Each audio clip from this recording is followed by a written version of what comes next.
Damos toda honra y toda gloria a Dios, comenzando un culto más en la presencia de Dios, domingo 20 de junio del 2021, y lo hacemos con la lectura del libro de Isaías, profeta Isaías, capítulo 6, verso 1 al 8, dice así, leo en el nombre de nuestro Señor Jesucristo.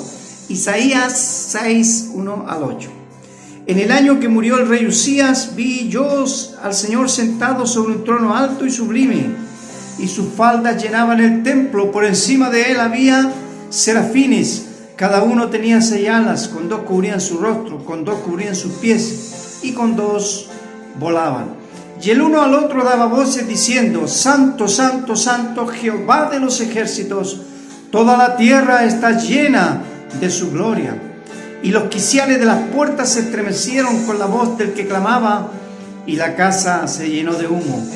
Entonces dije: ay de mí que soy muerto, porque siendo hombre inmundo de labios y habitando en medio del pueblo que tiene labios inmundos, han visto mis ojos al Rey, Jehová de los ejércitos.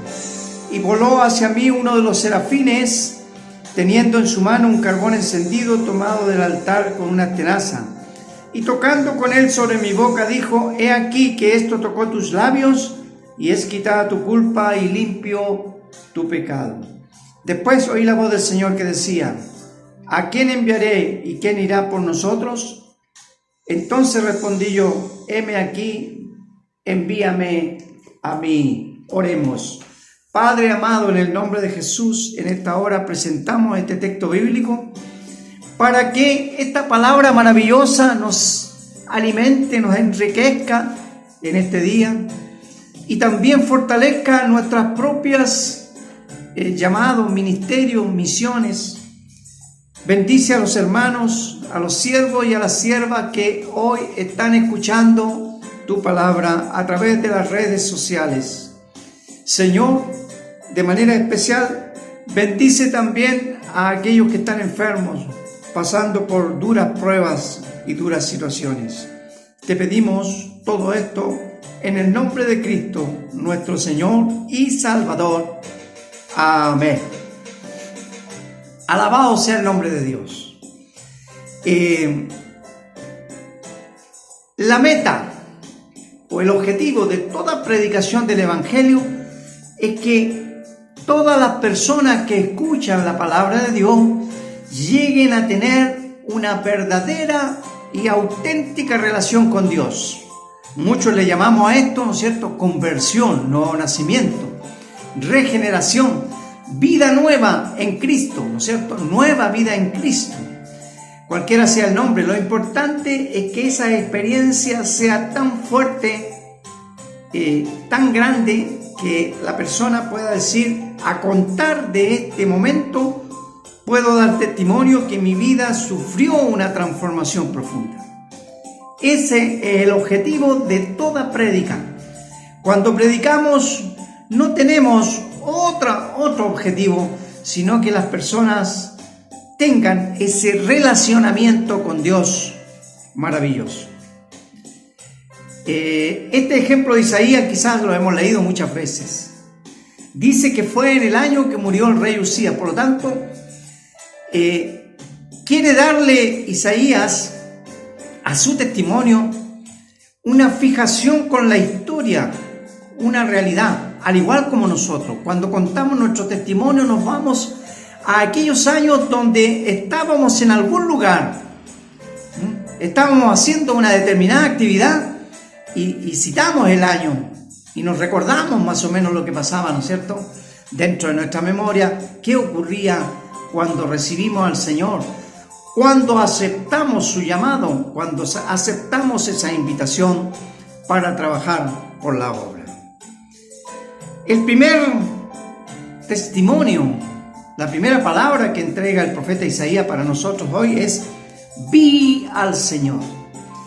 Y existe una alabanza antigua que decía, ¿no es cierto?, una mirada de fe, una mirada al Señor. es la que puede cambiar al pecador. Y este es un gran testimonio. Vi al Señor. Y si bien es cierto, Isaías es de la familia sacerdotal, porque vive en el templo, está en el templo, mora en el templo, y justamente allí en el templo es cuando él ve esa gran visión con la cual, ¿no es cierto?, se produce su cambio, su transformación, su llamado y su vocación. Vi al Señor. Entonces, es decir, cuando Isaías concentra su vista en Dios, comienza a vivir otro tipo de cosas. Hasta ese momento, él era parte de la familia sacerdotal. Por lo tanto, tenía, digámoslo así, una tradición. Tenía algo en lo cual basarse, en lo cual vivir, en lo cual, ¿no es cierto?, desarrollar su vida. Tenía, podríamos decir, una vocación de servicio, una vocación de trabajo. Pero ahora, esta mirada de fe hace que Isaías se transforme y cambie a una nueva manera de ver las cosas y colocarse a entera disposición de Dios. Luego, en segundo lugar, lo que él ve no ve a Dios, sino que ve ángeles, serafines, ve la manifestación de la gloria de Dios. La manifestación de la gloria de Dios. La gloria de Dios es su presencia. Entonces, a veces nosotros queremos andar buscando cosas llamativas, que Dios mismo nos hable, ¿no es cierto?, desde lo alto, o ver cosas, ¿no es cierto?, apariciones en la pared, en la muralla, en una ventana, en una puerta. Quizás nos gustaría, ¿no es cierto?, poder tener ese tipo de experiencias extrañas, extravagantes, que no digo que aquellos que la han tenido, no digo que sean malos, pero ¿qué es lo más importante? Es la manifestación de la presencia de Dios. Cuando se manifiesta la presencia de Dios en la vida de una persona, es allí donde se produce la transformación, es allí donde se produce la novedad de vida, el cambio de vida para cada persona. Necesitamos su gloria, y su gloria es su presencia en nuestras vidas. También necesitamos reconocer nuestras faltas. Ninguna persona se puede presentar delante de Dios como si tuviera todos los méritos, como si tuviera, ¿no es cierto?, todos los reconocimientos humanos, y como si no tuviera nada de qué arrepentirse o nada de qué cambiar. Es bueno que el ser humano, cuando se encuentra con la presencia de Dios, reconozca sus faltas, así como lo hizo Job. Y Job dijo: somos polvo, nada más que eso. Incluso dijo: soy gusano. Es decir, es tal la fuerza, el resplandor de la presencia de Dios, de la gloria de Dios, que la persona no tiene otra cosa que hacer que reconocer sus faltas. Hoy en día nos damos cuenta que muchos ministerios, muchas personas, conversábamos con un hermano en estos días, que les gusta estar en los lugares altos. Hay personas, ¿no es cierto?, que suben demasiado en la escalera y se sitúan en los lugares altos de una pirámide que no existe, sino que la han inventado ellos mismos a base de vanidad, orgullo y falta de humildad. Esas personas miran hacia abajo, se suben solos porque nadie los ha subido ahí, se suben solos hasta un lugar alto y desde allí observan la situación. Entonces esa persona no tiene la humildad para reconocer sus faltas, sus errores, que sí están presentes cada día. ¡Ay de mí!, dijo Isaías, ¿no es cierto? ¡Ay de mí! Que estoy, ¿no es cierto?, participando de un pueblo de labios inmundos. Probablemente el mismo Isaías no sea una persona de malas costumbres porque es sacerdote, pero el solo hecho de ser parte de una población.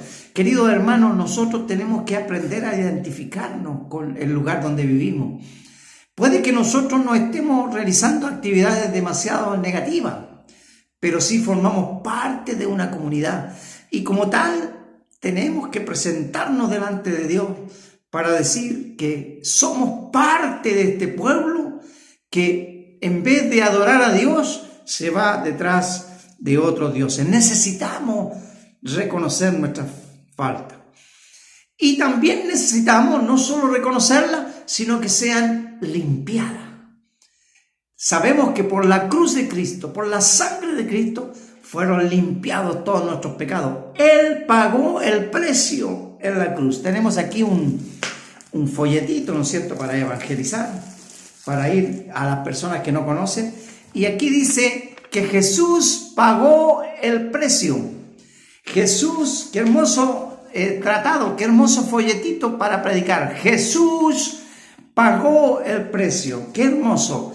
Esta es una gran realidad, es una gran verdad, es una verdad evangelística. Si queremos evangelizar, podemos ir a las personas y decirle Jesús pagó el precio, pero primero tenemos que nosotros sentir que esa sangre maravillosa vertida en el madero de la cruz limpió todas nuestras faltas y ahora solo tenemos que reconocer al Señor como Señor y Salvador. Y finalmente, ¿no es cierto? A todos les gusta cuando llegamos a esta parte y decimos finalmente. Así como necesitamos reconocer nuestras faltas, así como necesitamos que sea limpiada nuestra falta y que nos sintamos limpios de nuestros pecados, también necesitamos vivir para servir. Esto de entregarse en las manos de Dios no es solo una actitud religiosa, no es solo que alguien asume una determinada religión. Por ejemplo, alguien dice, yo no soy católico, ahora soy evangélico. Yo no soy esto, no. Se trata que hemos encontrado la vida y la vida eterna, porque en Él estaba la vida y la vida era, ¿no es cierto?, la luz de los hombres, es como el pan, como el alimento. Es decir, hemos hallado la vida eterna. Él es vida para nosotros. Y entonces necesitamos vivir para servir. Y eso es lo que hizo Isaías, dijo, heme aquí, envíame a mí. Es difícil hoy en día escuchar esas palabras. Porque los ministerios son condicionados. La gente quiere estar en los lugares cómodos. La gente quiere estar, ¿no es cierto?, donde es aplaudido. La gente quiere estar donde hay gente. Hace poco yo tenía un amigo con el cual íbamos a comenzar a trabajar. Duró conmigo un mes, porque abrimos un local y no llegaba nadie. Llegaban 2, 3 personas. Y me dijo, no, pastor, yo voy a ir a volver a mi iglesia. Bueno, que Dios te bendiga. Esa es tu elección, ese es tu llamado, ese es tu ministerio. Estar en un lugar donde hay más de 100 personas, donde hay gente que te va a escuchar, donde hay gente que te va a aplaudir, donde hay gente que te va a reconocer.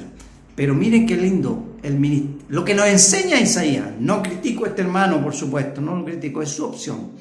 Pero creo que él representa al 95%, por decirlo así. Porque hoy en día, cuando la gente quiere asumir un ministerio, pregunta, tengo una amiga que también me pregunta, ¿cuánta gente va? ¿Cuánta gente tiene? ¿Cuánto dinero entra? Es decir, todos están interesados en saber cómo voy ahí. ¿Cómo es que yo voy ahí? Está como el interés material primando por el llamado. Y es lamentable. No soy quien para criticar, pero es una realidad. Y la diferencia la coloca Isaías cuando dice, heme aquí. Envíame a mí. Disposición total para trabajar en la obra de Dios. Disposición para servir. Necesitamos vivir para servirle.